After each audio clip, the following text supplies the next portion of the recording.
We are live, everybody. Hello. Sorry that we're late. I don't think that this has ever happened in MJT history. They're here for Joe and the Raider Nation.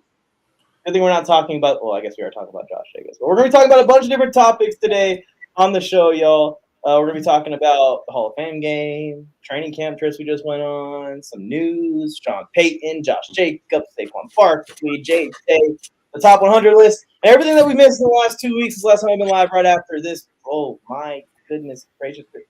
Hit the music.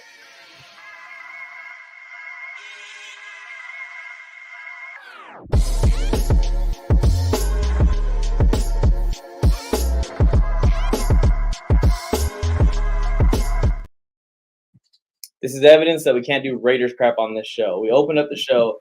There was 1,500 viewers in here. The second you put that chain on the screen, tanked. Everyone turned it off. Thanks, Joe. You ruined the podcast for the day.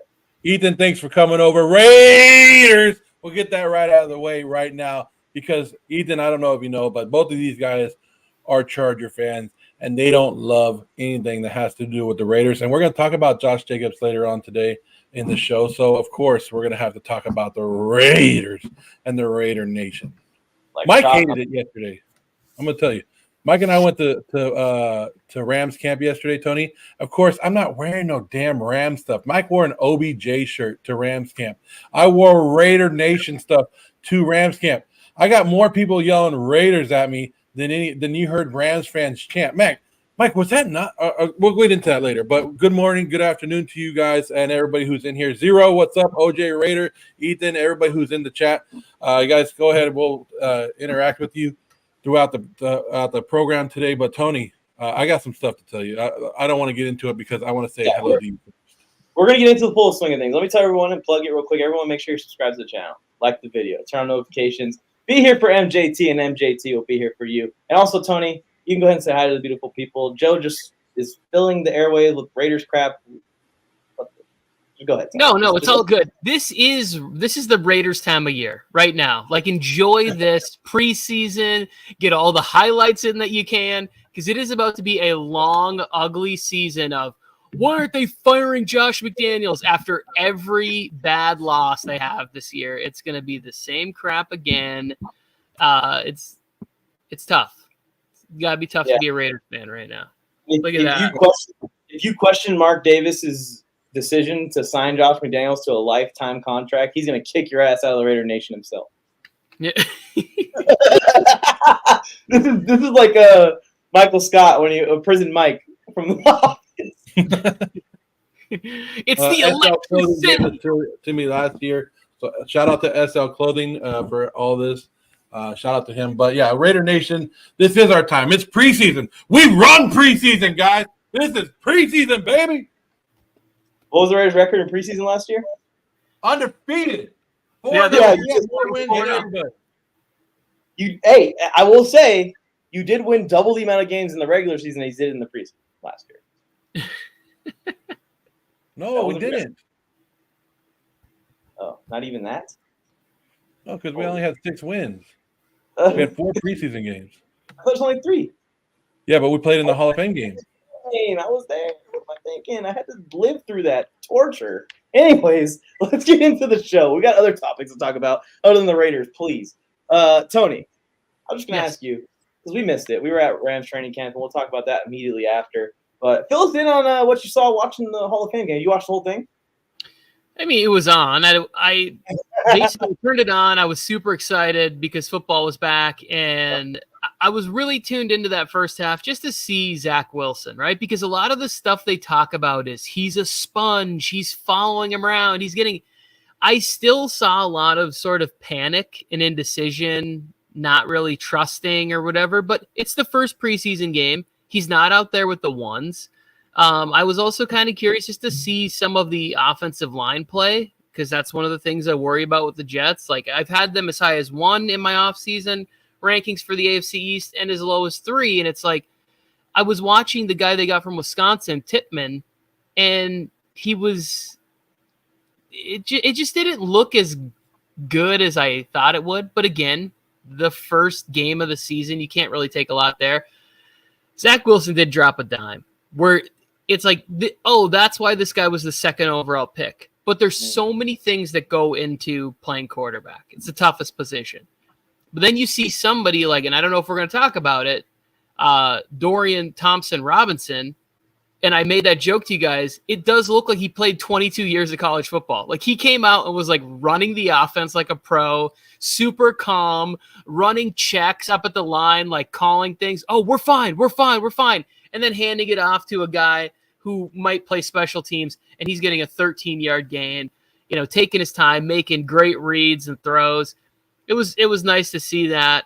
The Browns in general are one of those teams where I'm like, I'm not buying it. I'm not buying that they're in a division that tough that they're going to be any better than they were last year. And I'm not basing it off a preseason game. I just watch it. I'm like, I just don't buy it. You're not any better than you were last year. That's shocking because you seemed like a Browns believer. True and true, Tony. But they upgrade at quarterback. We'll put some quotes on that. And now you're out. You're like, I'm done. To me, it's more about the division, right? Like everything they did. And I just think there's a lot of pressure on Kevin Stefanski and Deshaun Watson to get this thing right and figured it out. And when you have to play the Bengals, the Ravens, and the Steelers, that's 6 really, really difficult games. OJ with the Heat. I kind of like that, though. That'd be fun. That's like an overreaction Monday take when everyone freaks out on Monday after the first week of the season. He's overreacting Friday after one preseason game? Yeah, the only game so far. And we're overreacting. But I watched the highlights, and I was only watching the highlights for DTR, UCLA boy, LA boy. And I saw him pancake somebody, and that got me out of my seat. That's how excited I am for football. In the fourth quarter of the Hall of Fame game, third string quarterback lays a block, and I'm up and I'm yelling. I'm like, yeah, let's go. But Joe, any thoughts on the Hall of Fame game to share? I was trying to watch it because we were at Rams camp, but I was trying to watch it. I saw somebody get laid out. One of the running backs get popped hard. I don't know who did it, but I was like, oh! It was like late in the fourth quarter where I was just like, and then even the announcer, the people that were calling the game, they were like, yeah, we forgot that some of these guys are fighting for their NFL lives out here, trying to put some great tape on. But it was a good hit. It's the Hall of Fame game. It's the first game of many of what's going on, and you weren't going to see some of these starters. I'm surprised that that Zach Wilson was actually out there. I mean, we're at a point where some of these guys don't even play in this Hall of Fame game because this is considered the 4th extra preseason game for some of these teams. So I was surprised to see Zach Wilson out there. Maybe just to build his confidence up a little bit, especially if Joshua Dobbs is that good in the NFL now that he doesn't need to be playing in the preseason. That's crazy to me. But wait, which team is he on? He's on the Browns. Really? You didn't see him on the sideline? Like, he's very noticeable with no eyebrows and his bald head. No, I didn't notice him over there. I will say that one reason I think the Jets are going to be better is because there's one pass in the fourth quarter that Chris Streveler threw where he's like jumping off the wrong foot and throwing a fade ball, and there's zero pressure on him. And I go, oh yeah, this is this guy right here. You know when you have like the little Nerf hoop up and you're hitting fadeaways and there's no defender in front of you? It looked like that's what he was doing. Like he was like pretending like Myles Garrett was trying to take his knee out, and he wasn't. He just jumped back. It was terrible. The guys that do that kind of stuff are born for the XFL. We want the entertainment. Bring us Ben DiNucci. Bring us Chris Streveler is his name. Bring us Chris Streveler. He started a game for the Jets, I think, last year. He did, and I think he just ran the ball a bunch of times, and the defense kept him in it. It was entertaining to watch. So get him in the XFL. Dwayne, whatever you got to do, call up Chris Streveler. I'm convinced that Chris Streveler is just Tim Tebow. Tim Tebow's younger nephew or something? No, it's just him. Like, Tim's in great shape. He just learned how to throw with his right hand. It's still not impressive, and he just runs people over. That's great. Yeah. So it's exciting to see football back on TV. Anyways, speaking of football being back, our next topic. Me and Joe took a trip to Santa Ana, that's where Irvine yesterday, and we watched all of Rams training camp, and we have some strong thoughts. Now, I want everyone to keep in mind, before we absolutely flame the Rams offense, this was the first practice without Cooper Kupp. So maybe there was some air sucked out of the room a little bit on the field. But Joe, I'll let you give your thoughts first. We kind of aligned on it. We have a video dropping later today. This is my battery that's going out, so if my camera goes out, I have to switch. So just keep that in mind, guys. But go ahead, Joe. Rams camp was weird to me. Like, it was different. It's the second training camp that we've been to, but we've been to Rams camp before, and we've seen the way they operate, and they're Mike McVay runs a good practice. Like Sean McVay has a good practice, and we were out there. We're watching Stafford warm up. Stafford looked healthy. I don't know if there was anything wrong with him, but he was throwing the ball with a little bit of zip and doing his thing. You and I were watching the DBs for a little bit, and we were like, can we name these guys? Like, who the hell are these guys? For a second, we were like, who's that? Who's that? I mean, not saying like we know their names, but we're like, the DB room doesn't have a lot of big name guys in there. It's just going to be young defensive backs.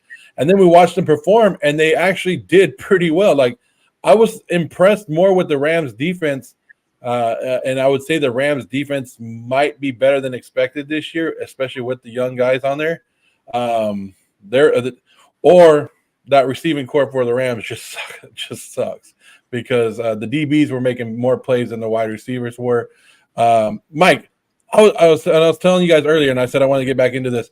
I was wearing a Raiders shirt, right? And Mike knows this. I was wearing a Raiders shirt. It says Raiders right here. It was noticeable. It was black. And I was walking around. People were yelling at me. Rams fans were going, Raiders! And they weren't like, Raiders suck. They weren't anything like that. They were yelling Raiders. I had a lot of security guards. I had a lot of like behind-the-scenes people coming up and go, hey, I'm a Raider fan. I don't know what I'm doing out here, but go Raiders. And Mike, it was just a weird practice, like to listen to, like, no fans were like yelling. And the I don't know, Mike. I just listen to stuff. I don't know about you. You probably do the same thing I do. I'm just sitting there watching practice with you, and I'm just trying to listen to all the other fans talk and what they're seeing, so we can kind of get, because I'm not a Rams fan, but we're trying to listen to what they're saying. Tony, these guys are sitting there and they're talking about, it's cool. We're not going to be good this year, but we sold everything for the Super Bowl, so I'm happy about that. We got our Super Bowl ring, so I'm happy. This is coming from Rams fans at Rams camp. They're sitting there talking to each other going, yeah, we got our Super Bowl. I mean, as long as Aaron Donald and Matthew Stafford are continue playing, but we got our ring, and that's all that matters. Like, they don't even have high hopes for this year. Then we listened to, I'm talking too much, bro. I need to shut up. But then we sat there and we listened to Sean McVay talk after practice. He got on the ESPN radio, and he was doing an interview. Mike and I were sitting right there listening to him. And he was giving praise to some of these guys. And the ESPN guy, me and Mike looked at each other, and we both go, what the hell? The ESPN guy tells Sean McVay, I got you guys winning 10 games this year. And Mike and I said, what the hell was he watching that we weren't watching? What does he see on this field that Mike and I didn't see? Now, Sean McVay is something else. He's like one of the top coaches in the league, and it's hard to go against him. But there ain't no way Los Angeles Rams are winning anywhere close to 10 damn games this year. And so I got a quick. I'll let you tell what the weak spot is, but you and I agree on the both weak spots. I got a quick question.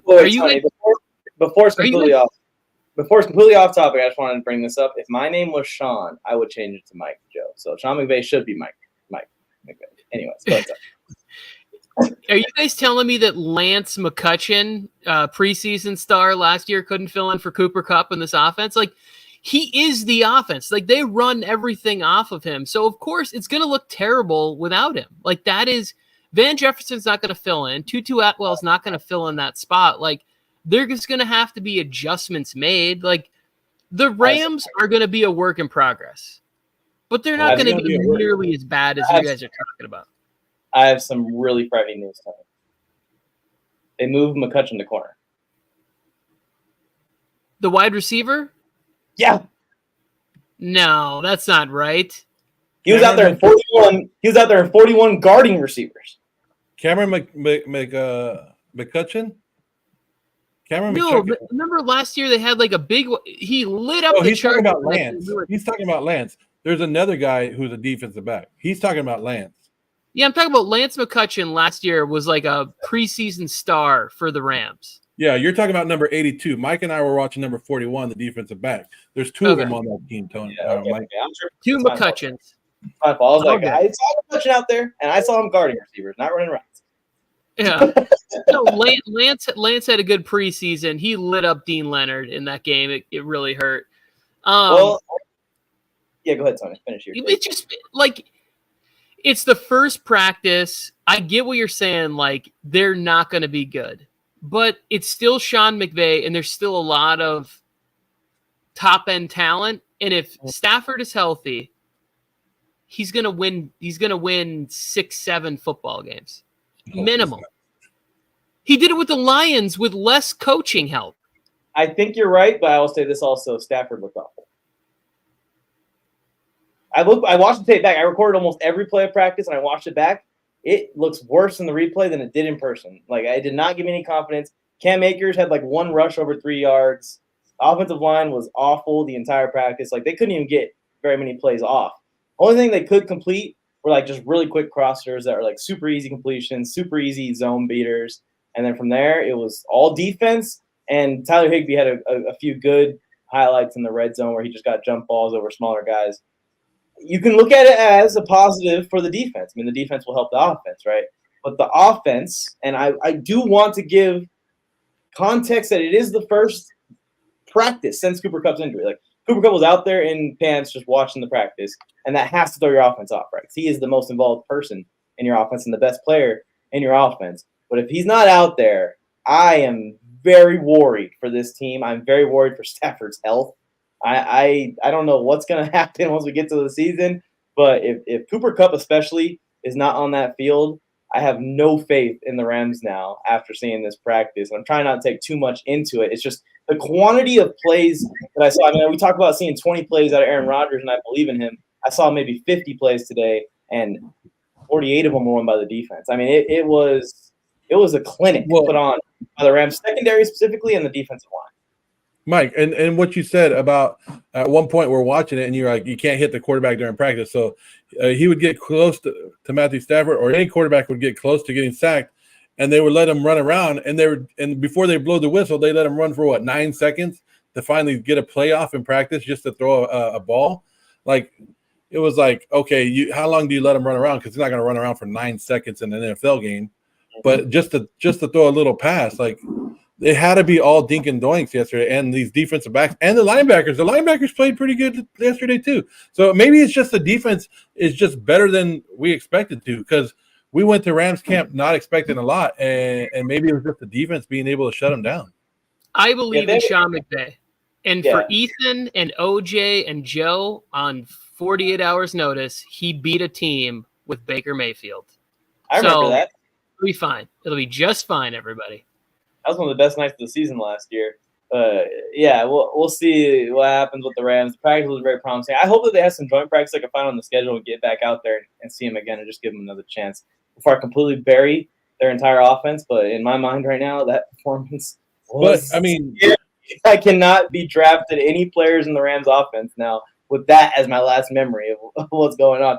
Also, I want to give some – but, Joe, before you go – I do want to say that some of those plays that were extended 7-8 seconds were Stetson Bennett. And I will give him some credit because he was extending those plays. But the receivers, even with that much time, Tony, were not getting any separation.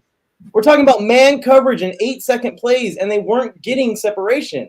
Like, it's almost like whoever was reffing or the coaches told the refs, like, let the plays get extended because we need our offense to practice throwing the ball down the field. And there just is nowhere to throw the ball. Stetson Bennett's going boom, boom, boom, boom, boom, boom, boom. Where do I go? And then he just like takes the sack or runs. And it's interesting. And I will say for Rams fans to be a little bit positive on Stetson Bennett as your backup, maybe a future starter in the future. He was in, and I paid attention to this. I was trying to get a good TikTok for it, but I never really got the clip I wanted. He was in Stafford's pocket the entire practice, like on his ass, like just watching, studying, talking to Stafford the entire practice. You see Stafford, showing him some sidearm motions and stuff. He was in his pocket. So that was pretty cool to see Stetson Bennett really taking that mentorship in from Stafford while he has the opportunity to. Bennett's college teammate went to the NFL, played on multiple teams, won 2 Super Bowls, and just retired this year before Bennett gets to play 1 NFL stat. That's Sony Michel. Yeah.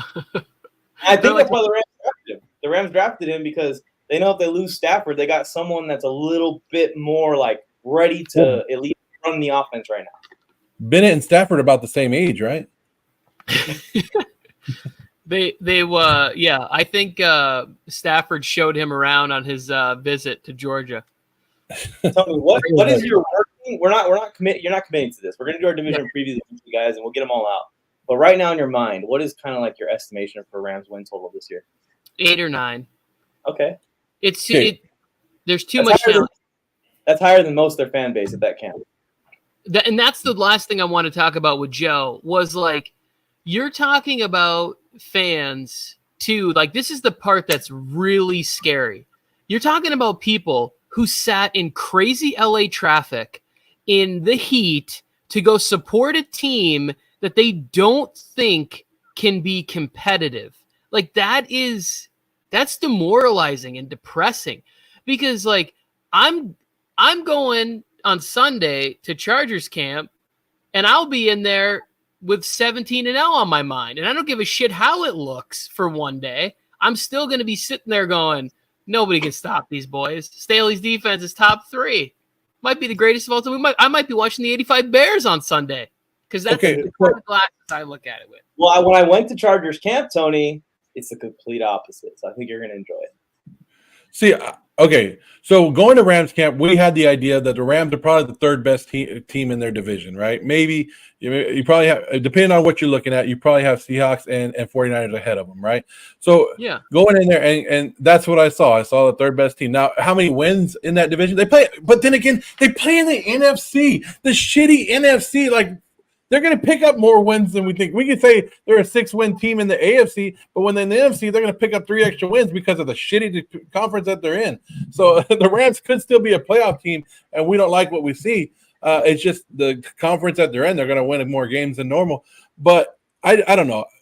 I always tell people preseason is a time that you should be rooting for your team. Like Tony said, 17-0, championship. Cameron Jordan came out, said he expects the Saints to go 21, 22-0. I don't know what it is now with 17 games, but he's expecting them to go undefeated, right? That's how you should be talking. And like Raider fans get a lot of heat for what we say during the preseason because it is. But if you're not rooting for your team right now and you're already down on your team, that sucks. And Tony, don't get me wrong, there was a shitload of fans out there yesterday. I mean, there was a ton of fans. I don't know how many we're looking at. Probably 2,000, Mike, at it was full, shoulder to shoulder. It was packed, and it was hot. The sun was beating down on people. It was packed, and it was crazy. But just to listen, and people, some people were excited, but just the overall atmosphere was just like they know that this isn't going to be a winning season, and they're happy with the Super Bowl 2 years ago. But it's like, come on, you still have the best defensive lineman on your team in Aaron Donald. You have Matthew Stafford, who could lead you and win some games. You have one of the greatest wide receivers on your team. Like, shit can happen. And a great young head coach. You can hit lightning in a bottle and take it. All you got to do is make the playoffs. Anything can happen. He ain't so young anymore. 7 NFL seasons, that shit wear you out real quick. I'm still younger than me and you. You're working double time on that, so that's 14 years of action. I don't care what his birth certificate says, Joe. That man is like having like eye twitches and forehead shakes by the middle of the season. He probably doesn't sleep during the season. Well, and now he just had a baby. So they were like, "Oh, you're already an NFL coach that doesn't sleep, and now you're staying up with the kid all night." And he was like, "Yeah, I know." Yeah, that's not great. I don't for a second believe that he spends more than 30 minutes a day with a newborn baby. Like, as a father of 3, babies are fun to cuddle with when they're not crying, but other than that, they are annoying. Like, they need to be pooped, or like they're just like, you just have to carry it around. You have to do everything for it. Babies are not fun. You don't think he's at the front of the team meeting with the kid, and he's like, shh, shh, shh, shh. All right, so we're going to take this, and we're going to run this play. Shh, shh, shh. Yeah. You don't have Sean McVay doing that? Yeah. I don't think he's and they have like nurses. They have sleep training nurses and everything. Like, they've got it all taken care of. The reward of being a father for him is like I'm saying, 30 minutes, fall asleep. Kid just fall asleep right there on your chest. None. Quick nap, and then he's back at the grind. And when that kid's slinging that rock, he's like 6 or 7 years old. That's when he's gonna have a lot of fun too. I can't wait to see McVay's baby in the NFL in 20 years. I can see everybody coming in for the team meeting, and he's like, "Shh, I just got her to sleep right now." Shh. Yeah. And they're like whispering, having a team meeting. I can see that. Aaron Donald's like, one of those little rockers with the nursery rhymes playing in it, just swinging back and forth. They're like, "Who's that?" They're like, "That's Sean Jr. Shut the fuck." 80s, and they're just like, I actually like meetings where no one talks. Yeah. He just seems like a stoic dude. Like, all I want to do is fuck shit up and leave. Well, Hey, again, Mike, on Aaron Donald, he impressive again. Let me tell you something about Aaron Donald. Like, if you go to Rams training camp or you go to a game, like, you're looking for Aaron Donald and you're expecting a big motherfucker. And, like, I'm sorry I will say that, but you're expecting a big dude, like, because of how dominant he plays, right? Yeah. No, good luck finding him. You're like, where's Aaron Donald? Where's Aaron Donald? And then you finally find him because the dude's only 6'1". He's standing against, like, with people that are 5 inches, 6 inches taller than him. And then you're like, oh, there he is. And just to show you how much of a motor he has. And it's always funny how we're trying to find him. And then we're like, oh, there he is. So just a shout out to Aaron Donald. That motor really impressed me. I even sent a text to Tony yesterday, like right away, that motor impressed me at practice because you think guys when they get to that level and he's already a Hall of Famer, he's already done everything he can do at his position for his career. He's been mulling retirement. Not that they take practices off, but maybe let some of the young guys get a few more extra reps that maybe Aaron Donald might not view that he needs now. Every time that one defense came out there, Aaron Donald sprinted to the field. He was one of the first guys out there at the line and in the huddle, and he went full speed on every single play. And once we did finally find 99, I could not take my eyes off him. He was doing something impressive on almost every play that he didn't get triple teamed. But that is the only chance they have is that kind of leadership. They have to because they're going to start so many young players on this defense that I think Raheem Morris is still the defensive coordinator, and I think he's a great coach, and he'll find a way to scheme things nicely for them. You have to have somebody that has all of those accolades you talk about and is still being like, you can't beat me. I don't care if you're younger, if you're healthier, if you study, you think you study more, you think you do. You will never be on my level. And that is what is going to feed for the next guy to go. Like, you have to have that level of competition in football, because if he's not providing that, if he's just out there collecting a check, like, well, I need this $28 million there, Elmy, then they will be a 3 or 4 win team. And I just don't think you get to be as great as Aaron Donald unless you have that mentality. It's his mindset. Yep. He seems as eager as ever, in my opinion. So it was really interesting. It was really interesting to watch, and it was awesome to watch as far as watching 99 out there. I'll say this: my main takeaway from Rams training camp, the team's kind of a house of cards. You knock one card over, the rest is going to come tumbling down. And speaking of Raheem Morris, I think that he is very excited about the defense as well. He seemed pretty juiced on the sideline for some of those plays that the DBs were making, especially Kobe Durant. Kobe Durant was locking shit down. No one caught a pass on him the entire practice. They got that one guy in the 3rd round that I really liked, Kobe Turner, who's sort of like Aaron Donald, like a smaller inside, interior rusher, sort of plays that 3 to 5 technique or whatever. And his comp pre-draft was Aaron Donald, and they drafted him. Like, I was kind of curious if he stood out at all or whatever. I should have sent you his number and asked. Pop. What was his number? He didn't really stand out. Like, he didn't do anything that made me go and look at the roster at least and say, oh, there he is. But what was his number again? I don't know. I don't know what number once he went to the Rams, I was like, it's out of my mind now. He's not a Charger. I don't really care. I'll look it up. I feel like if I got a clip of him, I'll probably remember because I watched it last night a couple of times. But go ahead, Joe. And I brought my son Jake with me, and Jake was looking for Matthew Stafford. Matthew Stafford, Jake wants your autograph. So if you're watching, I know you're watching, hit us up. Jake was very disappointed not to meet him. What's the next topic? Okay, all I took from that was Rams are bad. Yeah, my phone is just blowing up with Twitter notifications. It's not that. It's that the Rams are who we thought they were, Tony, a 3rd place team. They're who you thought they are. I think they're better. Waiting for this Dalvin Cook to the Jets news, but it's just like Kenyon Drake to the Colts. Boring. Anyways, let's get on to the next. Drake to the Colts? Breaking news. Where's the breaking news thing? Do we don't have that no more? We got to put that on the board. Malik Hooker extension. Like, why are you blowing my phone up for this, Adam Schefter? Anyways, let's go on to the next topic here. This happened like 2 weeks ago now. We've got the full story. So from how it started to the end, Sean Payton basically saying Nathaniel Hackett sucks at coaching, which was very bold to say about another active coach in the NFL, has been working in the NFL for what, like 20 years now, working his way up. And maybe he wasn't a great head coach, but there are plenty of accomplishments that you can go and look at in Hackett's career and go, this guy's at minimum a good coach. And then Aaron Rodgers, of course, defended him, said he's also a great person, great friend, and everything in between. Any reactions to Sean Payton's comments and kind of a feud now that's brewing between the Jets and the Broncos, ironically, because the Jets are the team that everyone keeps saying is going to be the Broncos of last year. I'll let you go ahead and go first, Tony, since you're up on top of the screen. So if you know what? I didn't even really need another reason to root against the Broncos this year, but now I have one because I just don't like it. Like Sean Payton, I get that you are entitled to say whatever you want, and there might be some actual truth to it, but at the same time, like, just be better. Let the other people, because you were such a good coach and the Broncos win 10 games this year, they go, man, how bad was Nathaniel Hackett last year if this is how good the Broncos could be?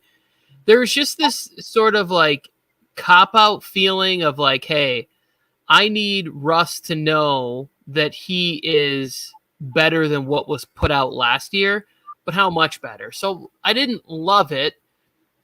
I'm also not a huge fan of like going back, like the back and forth. They're like, oh, well, there needs to be a response. And there's like a way that coaching etiquette is and whatever else.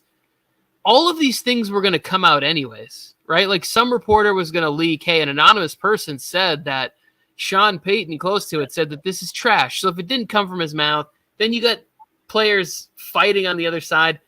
To me, it's just sort of like, Sean Payton, this might not be any better for you, bro. Like it just, you think that it was all bad coaching. Like it might just be the situation that you're in. Like it might be what you signed up for. And you might be turning to Jared Stidham at some point this year to try and get you out of this. And you might be staring at a 5-12 record. So it'll be funny to see how he responds to that. Well, Aaron Rodgers alluded to that, right? He was like, he just realized he's in a shitty situation. It was like, how can I back out of this and say it and make myself look good in the Denver situation? Like, oh, we're gonna look shittier than I think, but let's just blame it on Nathaniel Hackett. When this first came out, I saw it and I was like, Sean Payton, you fucked up. You fucked up. Like, no matter how bad another coach is, you don't come out. You've never seen this. Like, we know there's bad coaching jobs out there. But you, as another coach that takes over, you just come out there and go, hey, we're gonna get right on the winning track. We're gonna do this. You never throw the last coach under the bus because one day you might need that other coach. He might come back as your offensive coordinator or something else. Or you don't know who he's connected to either. I think the Broncos were having a quiet offseason, right? Russell Wilson shut up. He wasn't saying let's ride and doing a subway tour, all this crap. The Broncos were having a quiet offseason. And then Sean Payton comes here and says, hey, Nathaniel Hackett fucked up last year. We're going to be a better team. We're going to do everything opposite. You know, we wipe our ass backwards. We're going to wipe it forward this year. We're going to do all this stuff backwards. And I just think he put a target on the Denver Broncos. You don't think there's other head coaches out here going, hey, I got Nathaniel Hackett's back. Screw this guy. Who does he think he is? He thinks he's a better coach than all of us, and they're not going to get their team riled up to go after him. I think that not only did he rile up the Jets, who are going to come out there and just whoop the shit out of the Broncos week 5, right? I think do they even got a preseason game together this year?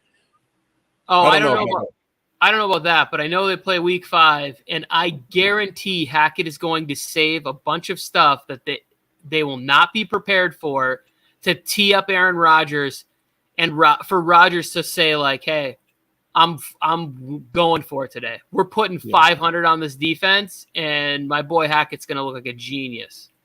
Yeah, and I think Sean Payton got a little too cocky. Doing the TV stuff made him feel a little bit too cocky that he forgot that coaches don't say as much as they do. But I hope the Broncos just come out and get their ass handed to them every single game this year. I don't know what it is, but I was kind of rooting for Sean Payton, but now I'm just like, you know what? Screw this guy. Yeah, I'm a Peyton believer too. I mean, I wanted him to come to the Chargers last offseason. So I can't come out here now and start hating on the guy. I think that He's going to bring consistency. And the other thing I thought that he was going to bring was maturity. That's why I'm really disappointed in this, because it's one thing if a player's doing this. And this happens with players sometimes. Young guys that are really rich all of a sudden, big egos. They say something to the media that they regret, and it's one thing, you know. And it's not a good thing to do as a teammate. It's not a good thing to do, period, for your brand. You just don't look good. It's another thing when a coach that's been in the league for 40 years does it. I mean, that's almost like a rookie mistake by a guy that's supposed to be the most mature man, you know, one of the most mature men in the coaching scene, in the coaching business. So, yeah, that part disappointed me a lot. I feel like he, you know, took his TV analyst job and now he's starting to act like Kevin James in real life. I mean, what is going on? He's like, I am Kevin James now, so I'm going to say whatever I want off cuff. And I like the way the Jets defended Hackett, too. I put that down here as a note. It makes me feel like whatever happened with Hackett in Denver stayed in Denver. He has a real fresh start in New York, and he's back with Aaron Rodgers, obviously, so that's going to help a ton. But that makes me feel even a little better about the Jets offense. Nobody in life is their worst or their best result of whatever they put out there, right? You know what, like maybe Tom Brady kind of flirts with that idea, winning 7 Super Bowls or whatever, but like maybe he just is the GOAT. But I think that like if you look at Sean Payton, everybody thinks Sean Payton is way better than he is. He had Drew Brees. Like it is not like, you know, like maybe he helped Drew Brees, but Drew Brees was already having success before he got there. Him and Sean Payton took that to another level for sure. But like if you look at him without it, and there was also times when he had Drew Brees and the team was losing a lot. Like he had 4 losing seasons or whatever while he was there. And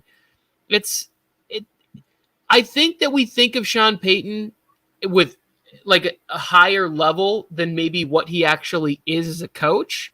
And I think that some of that actually started to happen. Like he wanted to coach, but Denver really wasn't on his radar. Like Denver actually reached out, if I remember, to 3 other coaches ahead of him, like Harbaugh and D'Amico Ryans and a third candidate. Like the whole situation is starting to be a little stinky. And then you get a sad situation like Tim Patrick in back-to-back years. Can you imagine dedicating your whole life just to play football? Then you suffer the ACL injury. You get back, you're super excited about being there. Your coach is busy pushing people in front of buses, and then you tear your Achilles. You're going to spend 24 to 30 months rehabbing just to play a game so you can get the shit kicked out of you. It's tough. And I like that take that not everyone's, you know, always perfect. And well, my favorite athlete of all time sitting on that shelf behind me, Duncan, and he wasn't perfect either. So no one's perfect. That's a good take, Tony. But yeah, I'm ready for a complete collapse in Denver. That's what I would like to see. I want Sean Payton to get out of this year thinking, I need to get rid of this entire roster. That's what I want his thoughts to be. So they have to start from zero. Mike, the greatest thing for the entire AFC West would be is if he just blows this thing up mid-season. Like he just starts trading away what talent they have, saying, I need draft picks, I need all this stuff. Let's go. Oh, yeah, I forgot about the Kamara suspension. That happened right before we went on. Yeah, we're about to talk about the running back, so let's just throw that into this group. We'll talk about Alvin Kamara first. 3 games. I don't know if you saw it, Joe. I think that's fair for what happened, and I think that's fair for the result of it, too. I like how the NFL on this case, and they haven't done this in other cases in the past. I know there's been video, and it's been worse than probably what happened with Kamara, even though Kamara beat the shit out of somebody. There's just proof that the guy did it, and there's video, and it's uglier for the PR part. I like how the NFL waited until the Kamara case had a result criminally first. So Kamara pleaded guilty. And to me, that says something if you take some responsibility for it. Yes, he took the guilty deal for a lesser charge, but that should lower your suspension. I think it did in Kamara's situation. He probably would have got 6 games had he not pleaded guilty and tried to fight this and kept stretching it out more. But, Joe, what's your thoughts on the 3 weeks, no Kamara? You still drafting him? Because this is going to keep him way down in the draft. And if you're willing to wait 3 weeks, all of a sudden you got a solid RB2 with RB1 potential in your lineup. Well, he's already going like, 5th, 6th round in some of the fantasy drafts that we've seen. So he's already dropping. Now that you added 3 games suspension onto it, which It's fair. It's fair to give somebody a 3-game suspension for whooping the shit out of somebody, right, and almost killing somebody. So why not give them 3 games when people are gambling on football? You're giving a whole year. Why not give them 3 games for a fair game? That's fair, right? Anyways, just saying. Just saying, people are getting suspended for gambling, and this guy was whooping somebody's ass and gets 3 games. But it is what it is. Jamal Williams is going to be fine down there, like Zero said. Jamal Williams, that's why they brought him in more than likely because they knew the suspension was coming. But go ahead and draft Alvin Kamara in that. He's not the running back that he used to be. I think he's dropped off just a little bit, but he's still a dynamic playmaker and going to be good in that offense. And in 3 weeks into the fantasy football season, hell yeah, I would do it. I could wait 3 weeks. I'll be 3-0 by then, and then I'll get them back and be even better. I will say, I'm kind of like saying that I support the suspension. I hope that the guy that got beat up is set for life. I hope. Well, he better be. Yeah, I mean, who knows? I was going to say something. I'll take a fist fight with Alvin Kamara to be set for life. Oh, for sure. I would have taken that beat down for a couple million. Fuck yeah. So, yes, he should have been suspended. If it would have been 6 games, I would have been fine with that too. We know it's a 3-game suspension. I'm fine with that. I think some of the suspensions for certain things are not carried away, but it's like, because it's optics. If there's no video, right, of what's happening, there's probably not even a suspension. There's some picture, but we don't really know. You can't really tie it. When you actually see the violence, that's the image that they try to erase, and they want to attach some sort of punishment to do that. He didn't do it on the NFL field. If you get in a fight outside of work for the average person, I knew a bunch of people who used to go and get drunk when I worked at IKEA and get into fights. They get suspended for moving boxes, but you're representing a brand and you're a face and you're part of this big thing. So it sucks. As far as the fantasy stuff, I'm drafting Alvin Kamara end of the 4th round, for the 10th position of the 4th round on. I'm fine with waiting 3 weeks. I do think that he'll still be able to finish somewhere in the top 15 to 20 of running backs. And if I do first round, I have a running back and then he's my second, I'll start whoever, Brian Robinson Jr. for the first 3 weeks and hope he hits. You guys wanted Devontae Adams banned from the league last year for pushing a reporter down on the way into the. He's a Raider, Joe. He's a Raider. You wanted him banned from the league. Get him out of the league. Get him out of here. Oh, no one said that. But that was minimum 8 weeks for that push, Joe. Exactly. That was a violent shove. I think that it comes back to full circle to the point that a lot of the legends make all the time, especially the ones that stay around the game and continue to contribute towards the game. It's a privilege to be in that league, man. And you have a different moral code that you need to kind of live by to stay in that league. And the fans built this thing over 100 years of fandom. Don't just throw it away because of a bar fight. And if you're willing to do that, you're going to have to suffer the consequences of 3 weeks without pay. And, this is even bigger because if Kamara ever does this in the future, then that's when they go, okay, you're done, bro. You're done for a whole season or you're done for your career. Anyways, let's keep it on running backs here. To the next topic. The Josh Jacobs and Jonathan Taylor situations have heated up since the last time we talked about it. And I would like to talk about let's talk about Jonathan Taylor first. We've always known Jim Irsay to be a little loosey-goosey, a little teeter-totter. He's just kind of all over the place. This situation is interesting because I could see where Jim Irsay is coming from, and I could see where Jonathan Taylor is coming from. Tony, what's your opinions on the comments that Jim Irsay made about how, the league will be here afterwards, after Taylor, before Taylor, and after me, before me, and all that kind of stuff, basically suck it up and play type situation. And Jonathan Taylor's stance of, I'm not trying to play this year out, my second to last year of my contract, and then you guys franchise tag me.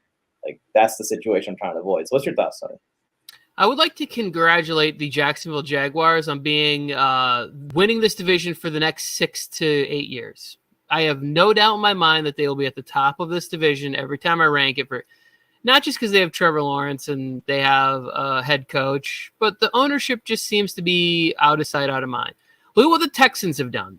like in the situation and the mess that goes there. We think D'Amico Ryans and everything is going to head back on the right track, and we have high hopes for CJ Stroud that he can be a player, and we like a lot of those guys there.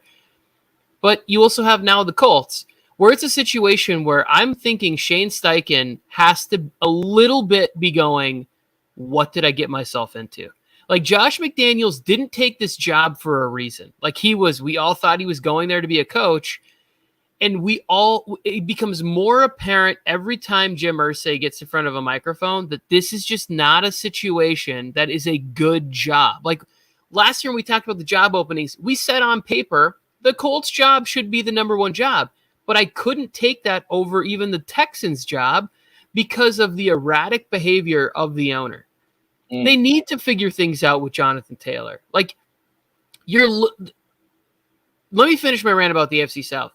The Titans waited forever to get a wide receiver, Kenny Britt, Corey Davis. They draft A.J. Brown, and then they trade him. Like, these are the teams that we're working with in the AFC South. Like, this is what is going on in the AFC. Like, congratulations, Duval. You guys are loaded and in a division where Mike Vrabel's the best thing going in that division right now, and I hope he finds a way to get out and get to a new team and have sort of a second half, like Andy Reid Renaissance type thing in his career. Go to the NFC, though. That's the only question that I asked there.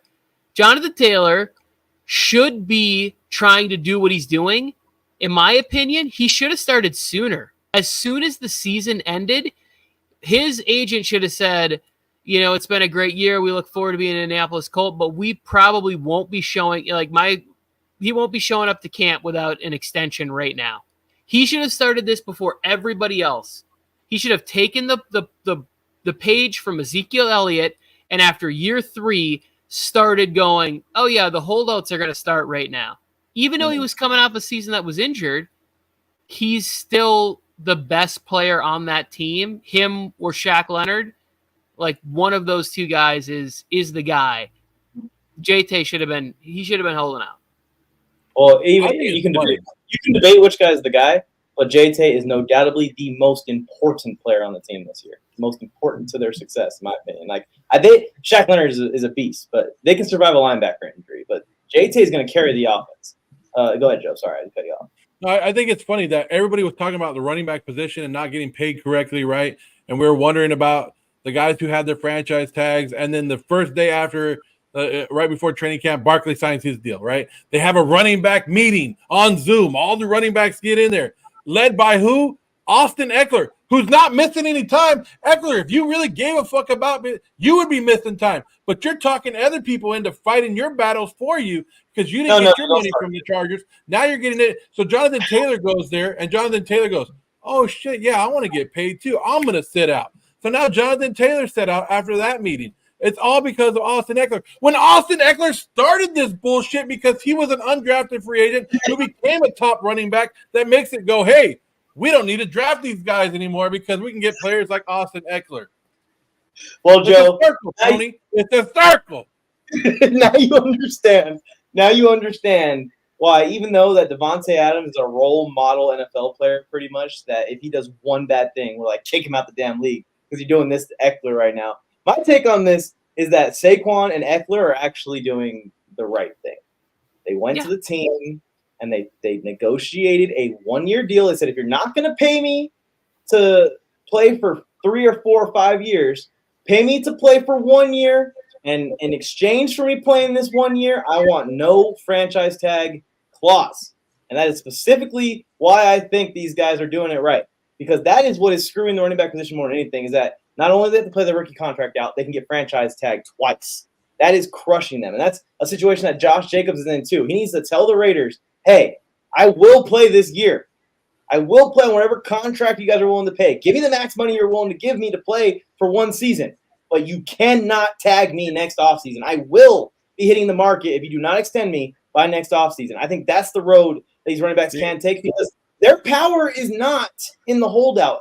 And I used to be a big supporter and a player demanding, I need my money now for security in the future, even though their contract hasn't expired yet. But I'm starting to kind of change my opinion. Their power is on the field. They need to stay on the field. They need to show these teams why they're valuable, so that way when they do hit free agency, there's a line out the door for them. And I think that what Saquon did, and if Saquon has another great year this year, which he probably will at 28 years old next year, he will get a deal closer to what he wants when he walks out the door. That's not that is not true, and that is not what will happen at all. I'm saying Saquon could very well. He could rush for 2,000 yards this year, and just like Eckler said, they use our production against us. They go, "Oh yeah, you did have a great year last year, and you added 350 carries to your body," because it's a negotiation tactic. They're trying to lower the bar for what they can pay for certain positions. They want to spend on O-line, secondary, wide receiver. They want to spend, like, we're shutting down this, we're, like edge rusher.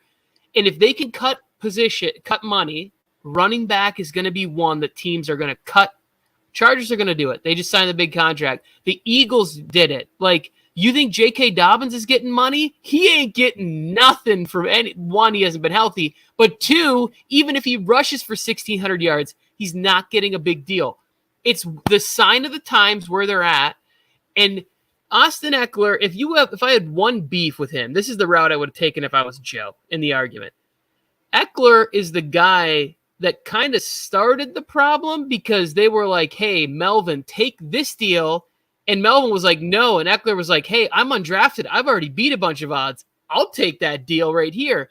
Now Austin's back at the table because he's undrafted. Austin isn't in the same boat as a first and second round pick. These guys that are like, they've already gotten a decent rookie contract, but now they're saying, "Hey, we've been the face. We've dealt with all the pressure and the expectations, and we're still here delivering, and you still don't want to give a shit, and you want to give Daniel Jones all that money, and I carried that dude on my back." That's what Saquon's saying.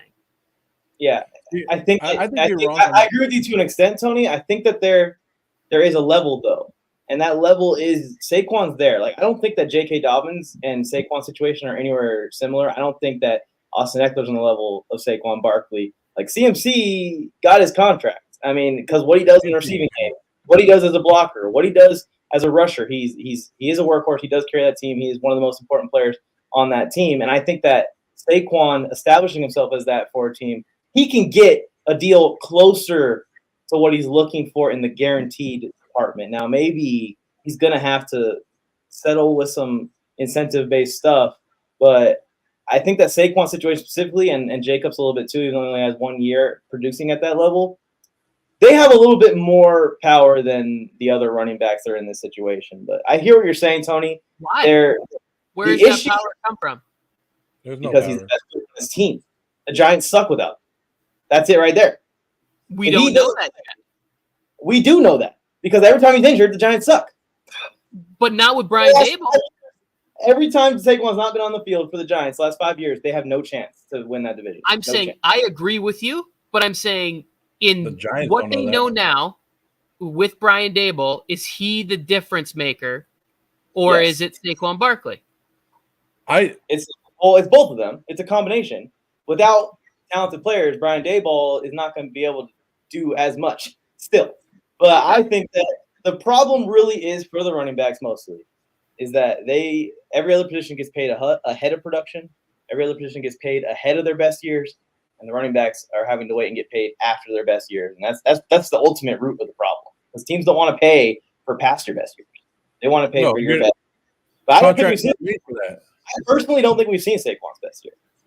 Contracts are for what you're going to do for in the future. And if running backs are breaking down in the future, you're not paying them. Wide receivers, you could go, "Oh, I'm going to pay you for the next 5 years." And you can see a wide receiver being there for the next 5 years and producing. You can't see running backs doing that. And I want to go back and argue with you just a little bit, Mike, on what you said about Saquon and Eckler being smart about getting rid of the franchise tag for next year. I think that's stupid. I think what Josh Jacobs is doing is smart as hell. He's sitting out. He doesn't have to go to camp until he signs his franchise tag. They can't fine him. They can't take money away from him. He knows he's making $10.1 million whenever he shows up. I think he shows up 1 week before week one or maybe 2 weeks, whenever he feels that he needs to get ready for week one, and he'll sign his contract and be there.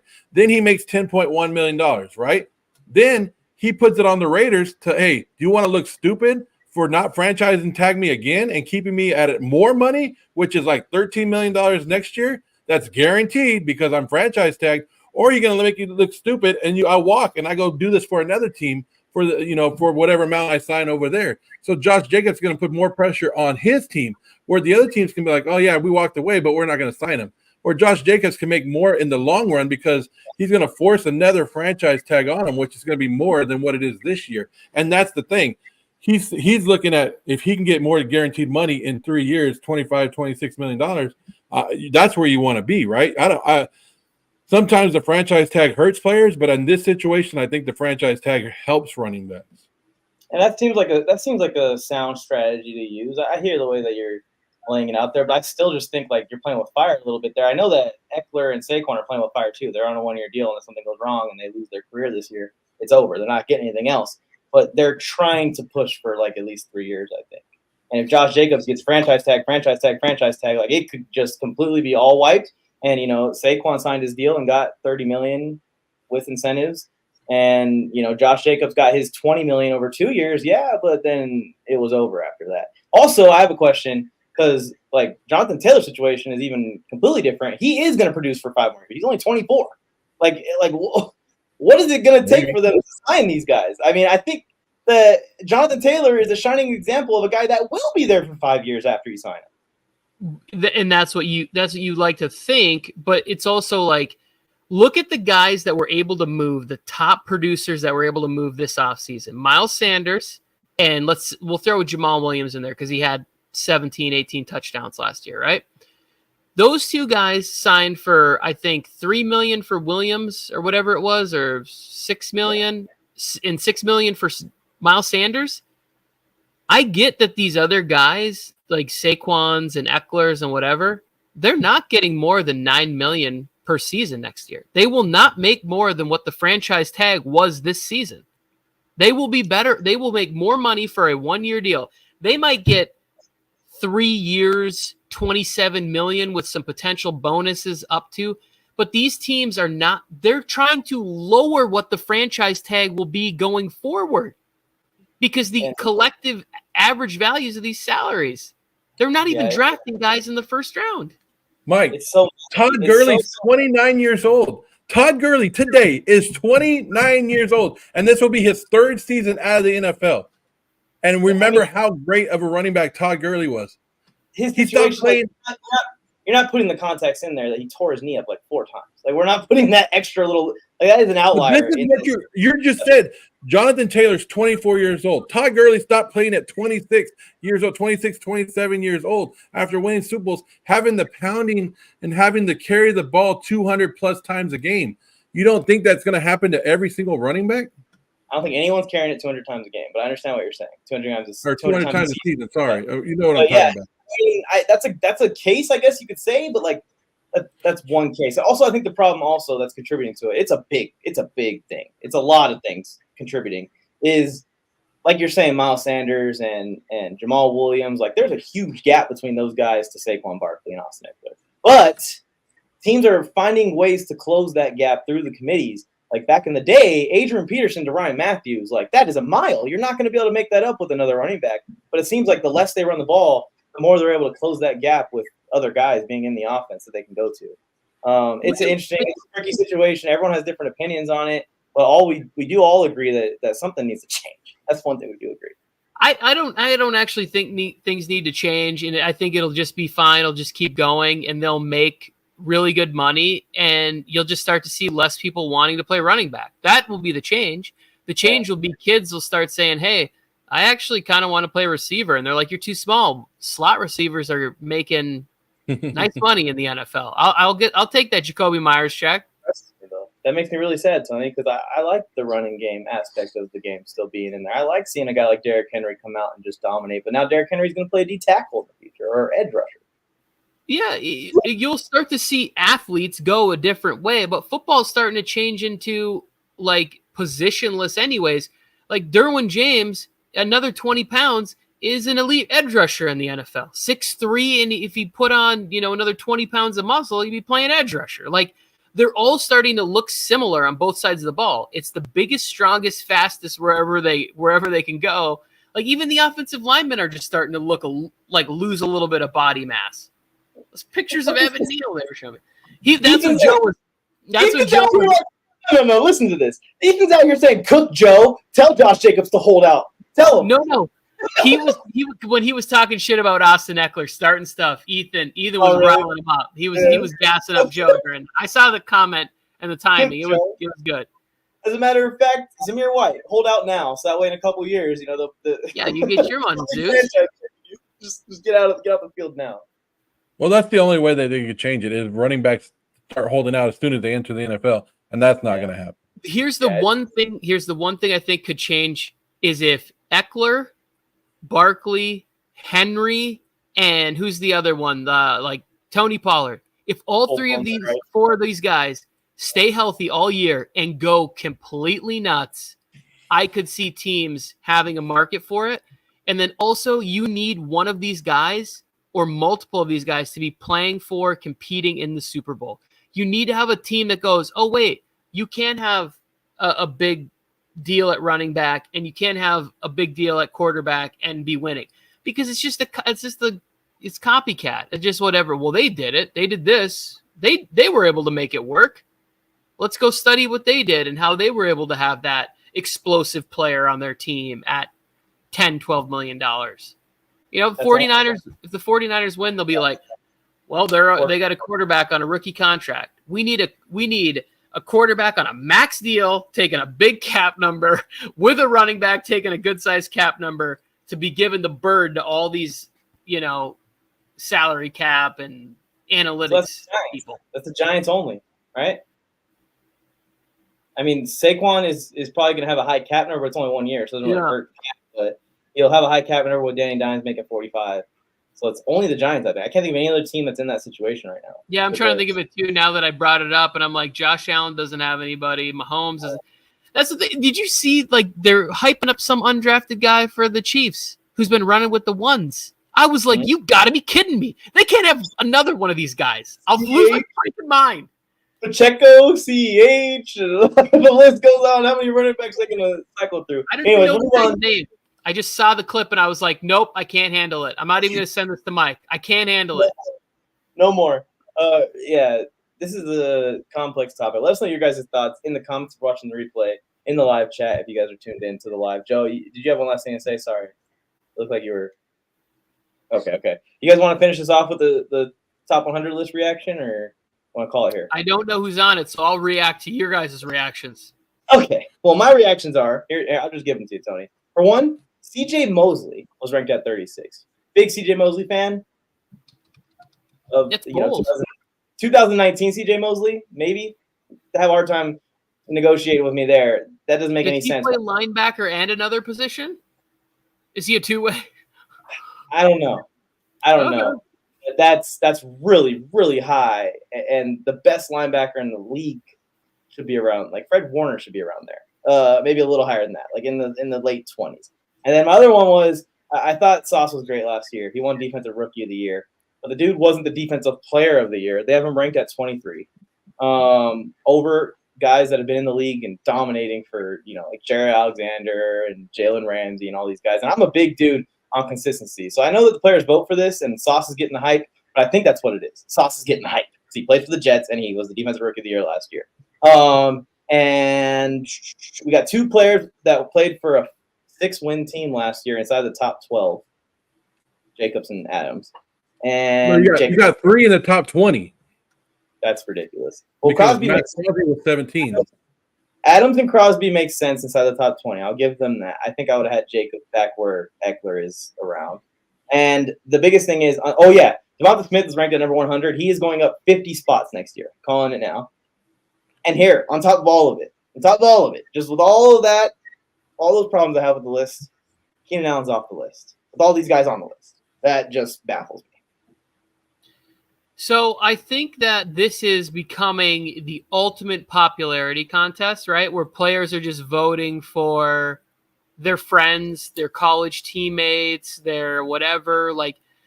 Agents are reaching out and kind of making it where hey, let's get on these things. Let's continue to increase the brand awareness and the popularity. And my player was ranked inside the top 50, the top 10, this whatever it is. I think maybe a few years ago, they used to take it a little more seriously at least. But the thing is like most of these guys aren't even really watching anything other than they have to about football. Like they watch tape. They might have a game on, but they're not like keeping up with whatever. They just know. I would like it better if it was like evaluate the guys you had to play against. Like you had all 17 guys who had to try and block Aaron Donald. He better be number one on your D tackle list. Like him and Chris Jones better be number one on whoever he slapped in the face. He better be number one on your list. You can't go then look at your guy and go, well, I want to give a vote to, Michael, whoever that guy was that talked shit to Russell Wilson, that D tackle for Denver. Yeah. Pecco, whatever his name was. Yeah, I don't know what his name was. But you can't just Joe. vote for that guy because he's on your team. Joe, even as a Tony, hater, who's better, Joey Bosa or Khalil Mack? Right? What are we talking about? Right now, right this moment? Yeah, Right if you were going to rank them, who would you rank higher? I would rank Joey Bosa higher. Joey Bosa was 70 on the list. Right? Joey Bosa was number 70 in this list. He dropped 40 spots from last season. 40 spots in the list. You know where Khalil Mack was? 38. No. Get the fuck out of here. Yeah, 38. And Joe. And he was unranked the year before. Yeah. Even you have to admit, Joe. Even you have to admit as a Chargers hater, it's one thing to leave Rashawn Slater off the list completely. It's one thing to rank Joey Bosa at 70. It's one thing to leave Corey Linsley off the list. Keenan Allen is bullshit. Like he should be in the top 25. That's complete bullshit. Matt Milano made the list. What the? And CJ Mosley. Matt Milano's a nice player. I'm not mad at that. I'm not mad at guys that are playmakers and they make plays and they're on the list. I'm fine with it. To me, it's more like, what is the criteria for the list? Is it just what they did last season? Because if that's the case, Bosa and Slater should not be ranked there heading into this year. They shouldn't be on the list heading into this season based on what they did last year. Keenan shouldn't be on there based on what happened. That's what I want to know. What is the criteria? Are we judging what they did over a period of time? Because if this year a quarterback lights the league on fire, they should jump Patrick Mahomes if that's what it is. If Josh Allen has a 50 touchdown season, if Hurts or Herbert has a 50 touchdown season, they should be the number one player on this list based on what they did next year. Not the fact that Mahomes has a body of work over 6 years, because if that was the case, the list should have went Tom Brady, Aaron Rodgers. Like that should have been the list for like a decade plus.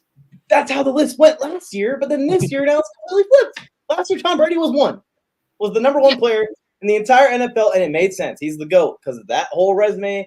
It all made sense. But now this year, 40 touchdown passes the year before too. True. That wasn't leading the league. That wasn't more than Rodgers. That wasn't more than I think he did lead the league in touchdown passes that year. Oh, Herbert had 43.